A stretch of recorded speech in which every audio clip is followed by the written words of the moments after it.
Assalamu alaikum muhtaram televizor ko'ruvchilar. Ko'rib atqaninglar Erkin Osiyo radiosi to'g'ri televiziyasining haftalik xabarlar programmasi. Mazkur programmamizda mushu bir hafta jarayonida radiomizda Uyg'urlarga doir berilgan bir qism muhim xabarlarimizni eslatib o'tamiz. Men Erkin. Men Gulchehra.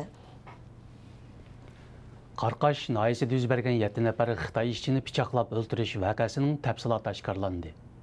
Yerlik doiralarning oshkorlashicha, Xotanning Xaneri qiyisidan bo'lgan 7 nafar fidoyi 6-oyning 22 kuni saharda Qarqash daryosi to'sma qurilishida ishlayotgan Xitoy ko'chmanlariga hujum qilib 5 nafarini naq maydonda o'ldirgan va 4 nafarini yaralandirgan. Yaralanganlardan 2 nafari doktorxonada o'lgan.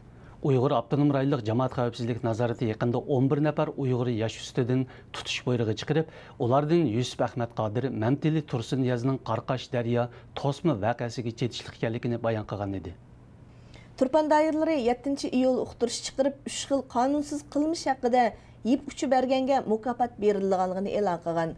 Doiralar ayol tuzliq kiyimlarni tikish va setish, g'azot temisidagi materiallarni taqitish, ruxsatsiz o'rinlarda namoz o'qish, diniy tus qo'yiq kiyimlarni tikish va setishni davlat bexatarligiga og'ir tahdid 3 xil qonunsiz qilmish deb ko'rsatgan. Bu xil qilmishlar bilan shug'ullanuvchilarni pash qilganlarga 500 so'mdan 10 ming so'mga qadar mukofot berilganligini bildirgan. Dünya Uyghur Qurultayı bayonotchisi Dilshod Rashid buning o'zila Sharqi Turkistonda yuz berayotgan voqealarning milliy, siyosiy, diniy masala ekanligini ko'rsatdi dedi. Prezident Obamaning Ramazonlik tabrik so'zi Uyg'urchaga tarjima qilinib, Amerikaning Beyjingda turishlik elchixonasining tor betida e'lon qilindi. Obama tabrik so'zida Ramazon oyi shundaqla bizga shuni ko'rsatdiki, erkinlik, g'urur va fursat butun insoniyatning hech kim tartib olmaydigan huquqi. Tabrik so'zining Uyg'ur elida Ramazon faoliyatlari qattiq cheklanayotgan mezgilda Uyg'urchaga tarjima qilinib e'lon qilinishi Uyg'ur jamiyatida zo'r inkas qo'zg'adi. Ba'zi inkaslarda bu Uyg'ur xalqiga berilayotgan bir rag'bat deb ko'rsatilsa, yana ba'zi inkaslarda Uyg'ur xalqining har xil haq-huquqini cheklayotgan Xitoy doiralariga berilgan kuchli signal deb ko'rsatilgan.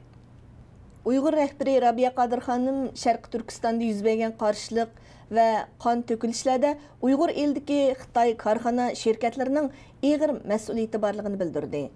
Uning ilgari surishicha, Uyg'ur eliga kirgan Xitoy davlat korxonalari amaliyotda harbiy korxonalar bo'lib, ular chiqib ketmay turib Uyg'ur elida muqimlik bo'lmaydi. Rabiya Qodir xonim bu so'zlarni Xitoy davlat ishlar kabinetining 10-iyul Urumchida ochilgan maxsus yig'in haqida to'xtalganda qildi. Xitoy davlat kabinetining yig'inida Uyg'ur eldagi Xitoy korxona va shirkat mas'ullari Uyg'ur elining vaziyatini to'g'ri tunib, Xitoy hukumatining Uyg'ur elida muqimlikni ishga oshirishiga shartsiz moslashishini, 3 xil kuchlarga qarshi birga kurash qilishga chaqirilgan. Qarmay shaharlik muqimlikni qo'g'dash rahbarlik guruhi yaqinda uqtirish chiqarib, hijobli ayollar va soqol qo'ygan erlarni barliq ommaviy so'rinlardan cheklagan. Uqtirishda hijobliq, lejak artgan ayollar, soqol qo'ygan erlarning har qanday idora organga, tijorat o'rniga va har qanday ommaviy so'ringa kirish qattiq cheklanganligini bildirgan. Har qaysi o'rinlarning boshqarishni kuchaytirib, qarshilik qilganlarni darhol jamoat xavfsizlik organlariga topshirib berish talab qilingan.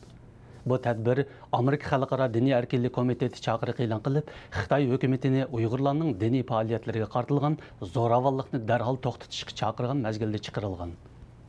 10-iyul Yevropa Parlamenti Kishilik huquq kengashi Uyg'urlar haqida suhbat yig'ini o'tkazib, Uyg'urlarning navbatdagi vaziyatini muzokara qildi. Suhbat yig'ini 11-iyul o'tkazilgan 33-navbatli Xitoy Yevropa Kishilik huquq dialogidan bir kun burun ochildi. Suhbat yig'iniga Dünya Uyg'ur Qurultayining Yevropa Parlamenti ishlariga mas'ul vakili Asqarjon, Dünya Uyg'ur Qurultayi ijroiya komiteti raisi Dolqun Aysa apandilar qatnashgan. Ular yana aloqador amaldorlar bilan uchrashib, fikr almashtirgan. Yevropa İttifaqı Tashqi ishlar komiteti va Kishilik huquq kengashidagi amaldorlar Sharqi Turkistonda yuz berayotgan voqealarga nihoyat andish bilan qarayotganligini bildirib, bu qitimqi dialogda Uyg'ur masalasini o'tirib qo'ydiganligini bildirgan. Muhtaram televizor ko'ruvchilar, yuqorida Erkin Osiyo radiosi to'g'ri televiziyasining haftalik xabarlar programmasini ko'rdinglar. Kelar hafta ko'rishguncha omon bo'lgaysizlar. Xayr xo'sh. Xayr xo'sh.